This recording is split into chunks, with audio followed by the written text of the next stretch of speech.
In this video, we'll be focusing on trees, the way the trees grow and where wood comes from. Every tree starts off as a small twig.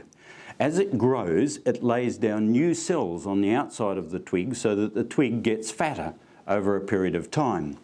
After many years, the twig will be quite large as the tree grows bigger, and in fact, this is a slice through a whole tree, and you can see where the twig was right in the centre of the tree.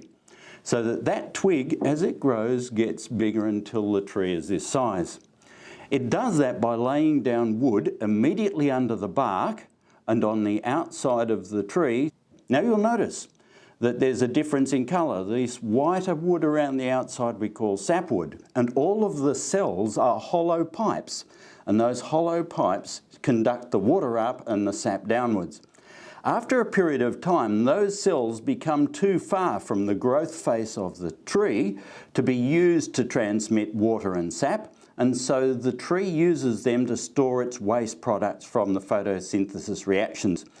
And that's why this material is a different colour to the sapwood. We call this material heartwood, and each species has its own particular recipe of waste products, which means the heartwood in each species is quite different to the heartwood in other species.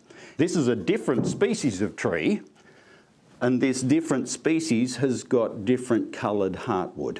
So each species has got its own recipe for the heartwood, and as a result of that, each species has different characteristics of the heartwood. When it's taken to the mill, we cut the tree trunk into different portions, and that gives us rectangular parts of the tree, which are the timber members. Each of the cells in these timber members are the same cells that are in the trees, essentially pipes. And so if we look at wood through a microscope, we see something that looks very similar to this. The orientation of these pipes as they grow is in this direction here, so that the orientation of the cells in a long piece of timber is in this direction here, so that the cells are parallel to the long length in a piece of timber. It's these timber cells that give the timber its properties. The cells have a lot of strength parallel to the grain, so that if we push on all of these pipes in this direction here, they have a lot of strength and a lot of stiffness. If we pull parallel to the grain, we have a lot of strength and a lot of stiffness. This works also with pieces of timber. If we load the piece of timber by pulling parallel to the grain, we get strength and stiffness, and if we push parallel to the grain, we have very high strength and stiffness.